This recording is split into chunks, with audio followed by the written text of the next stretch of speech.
ঠাকুরগাঁওয়ে মহাধুমধামে বট ও পাকুর গাছের বিয়ে। সনাতন ধর্মীয় রীতি ও গ্রামবাংলার প্রায় হারিয়ে যাওয়া লোকজ ঐতিহ্যের মেলবন্ধনে ঠাকুরগাঁওয়ে সম্পন্ন হল এক ব্যতিক্রমী আয়োজন, বট ও পাকুর গাছের বিয়ে। শুক্রবার দুপুরে সদর উপজেলার ৭ নং চিলারং ইউনিয়নের কিসমত পাওয়ারভাঙ্গা এলাকায় এ বিয়ে উপলক্ষে সৃষ্টি হয় উৎসবমুখর পরিবেশ। স্থানীয় সূত্রে জানা যায়, কালী মন্দির সংলগ্ন পুকুরপাড়ে প্যান্ডেল সাজিয়ে উলুধ্বনি ও মন্ত্রপাঠের মধ্য দিয়ে ধর্মীয় আচার অনুষ্ঠান সম্পন্ন করা হয়। শাস্ত্রীয় নিয়ম অনুসারে বট গাছকে কনে এবং পাকুর গাছকে বর হিসাবে গণ্য করে পূর্ণাঙ্গ বৈদিক রীতিতে বিয়ের আনুষ্ঠানিকতা শেষ করা হয়। মানুষের বিয়ের আদলে সব আয়োজন রাখা হয়। পূজা, আশীর্বাদ, মালা বদল, প্রতীকী পর্ব এবং ভোজেরও ব্যবস্থা ছিল। আয়োজক পরিবারগুলোর উদ্যোগে প্রায় ৪০০ পরিবারের জন্য খাবারের ব্যবস্থা করা হয়।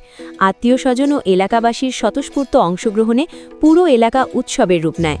আশেপাশের গ্রাম থেকেও বহু কৌতূহলী মানুষ এই ব্যতিক্রমী বিয়ে প্রত্যক্ষ করতে ভিড় করেন।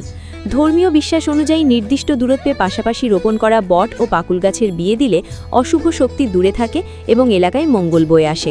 আধুনিক সময়ে বন উজাড় ও পরিবেশ বিপর্যয়ের প্রেক্ষাপটে প্রকৃতির প্রতি এমন ভালোবাসা ও সাংস্কৃতিক ঐতিহ্য সংরক্ষণের এই উদ্যোগ স্থানীয়দের মাঝে ইতিবাচক সাড়া ফেলেছে। রুহিয়ার এলাকার এই ব্যতিক্রমী আয়োজন ইতোমধ্যে জেলা জুড়ে আলোচনার জন্ম দিয়েছে। সামাজিক যোগাযোগ মাধ্যমেও ছড়িয়ে পড়েছে গাছের বিয়ের নানা ছবি ও ভিডিও। অনেক কন্টেন্ট ক্রিয়েটর ও সংবাদকর্মী ঘটনাস্থলে উপস্থিত হয়ে দৃশ্য ধারণ করেন। প্রকৃতি ও সংস্কৃতির এমন অনন্য মেলবন্ধন গ্রামবাংলার চিরায়ত ঐতিহ্যকে আবারও সামনে এনে দিয়েছে, যেখানে মানুষের সঙ্গে গাছের সম্পর্ক শুধু পরিবেশ নয়, বিশ্বাস ও সংস্কৃতিরও অবিচ্ছেদ্য। বটপাখির বিয়ে আমার ছোট ভাই দিচ্ছে। আমার জীবনে আমি দেখি নাই, এই প্রথম দেখতেছি আর কি। এরপরে যে বাচ্চা কাচ্চা কীভাবে কী করে না আমার এটা বুঝতে পারি না। একটা অনুষ্ঠান করি, এটার জন্য এই পদক্ষেপ নিচ্ছি যে অনুষ্ঠানটা করি বিয়েটা। আমি মেয়ের পক্ষ থেকে বলছি জন্যই সব কিছু এখানটায় বাসনা আছে, মাইক আছে, তারপরে সব কিছু গেট, হ্যাঁ, প্রায় 200-300 বাড়ি। আচ্ছা, এরকম বিয়ে কি আগে হয়েছিল ওই আশেপাশে? না, এখানটায় আমাদের আশপাশে এখানটায় বিয়ে হয়নি, থেকে বিয়ে আসতেছে, সেই অনুপাতে আমরাও দিচ্ছি। আজকে যে বট পাখির বিয়ে হচ্ছে, এইরকম বিয়ে আমি আর আগে দেখিনি, এই প্রথম দেখতেছি। এরকম বিয়ে আমি আগে দেখিও নি, এই প্রথম দেখতেছি, তাই আমার খুব ভালো লাগছে। আমাদের পাড়ার সবাই এখানে উপস্থিত আছে, আমরা সবাই অনেক আনন্দ করছি। ঐতিহ্যবাহী গাছের বিয়ে, তো এখানে কোনোদিন এই গাছের বিয়ে হয়নি, তো এটাই প্রথম বিয়ে আমরাও দেখতেছি। আমার জীবনে, আমার বয়স তো প্রায় 55 বছর, তো এই চিলারং পুকুর এবং এটা আরাজি চিলারং এবং কালী মন্দির, এটা আমাদেরই কালী মন্দির। আমরা প্রতি বছরে এটা পূজা করে থাকি।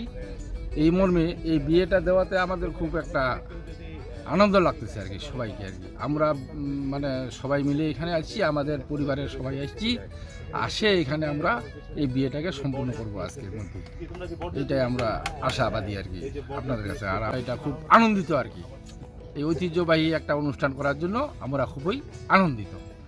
ধন্যবাদ। হিন্দু শাস্ত্রের মতে যে হিসেবে আমাদের বিয়ে হয় মেয়ে ছেলে, সেই হিসেবে আমরা ওই বট পাখিরই, আমরা হিন্দু শাস্ত্রে বট পাখির একসাথে থাকলে বট পাখির বিয়ে দিতে হয়। আমাদের 14 পুরুষ দিয়ে আছে, এই জন্য আমরা জানি বট পাখি থাকলে হিন্দু শাস্ত্রের মধ্যে বিয়ে দিতে হয়।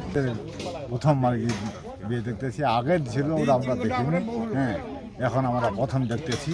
বিয়ে দেখে কেমন লাগতেছে আপনার? বউ বাচ্চা সবাই ওই যে বট গাছ আর পাখুরি গাছে বিয়ে হচ্ছে। এই বিয়েটা অনেকের লোকজন আসছে দেখার জন্য, খুব ভালো হচ্ছে, সবাই আসতেছে, বিয়েটা খুব আনন্দ হচ্ছে। এমন বিয়ে হয়েছিল নাকি এর আগে? না, এমন বিয়ে এখানে হয় নাই, আমার জানা মতে এখানে বিয়ে হয় নাই। এবারে আমি মনে প্রথম দেখতেছি আর কি বিয়েটা। আমার আত্মীয় স্বজনগুলা 200-250 হবে, আর এলাকা প্রতিবেশী এলাকা, যতগুলা আমাদের আখানগর না, কয়েকটা ইউনিয়ন জুড়ে বলা হয়েছে যে সবাই আসবেন।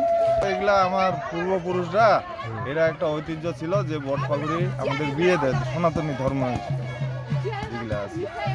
সবাই মিলে বলে যে বট পাখি লাগাইলে। এই বট পাখির বিয়েটা এক জায়গায় বট পাখি যদি থাকানো হয় তাহলে ওইটা বিয়ে দিতে হয়, না হলে আবার সমস্যা আছে, এই জন্য আমরা বিয়ে দিচ্ছি।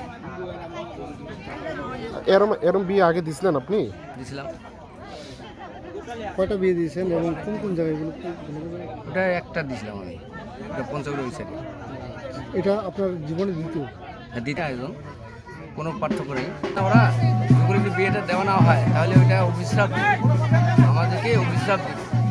যারা এখানকার পূজারী মন্দির সামনে আছে না কালী মা, এই জন্য অভিশ্রাপ দিবে। এই অভিশ্রাপ থেকে বঞ্চিত হওয়ার জন্য বিয়েটা দিতে হচ্ছে। একটা ছেলে মেয়েকে মানুষ করার পর যদি বিয়ে দেওয়া না হয় তাহলে সমস্যা না, বাপ মার কর্তব্য হলো বিয়ে দেওয়া।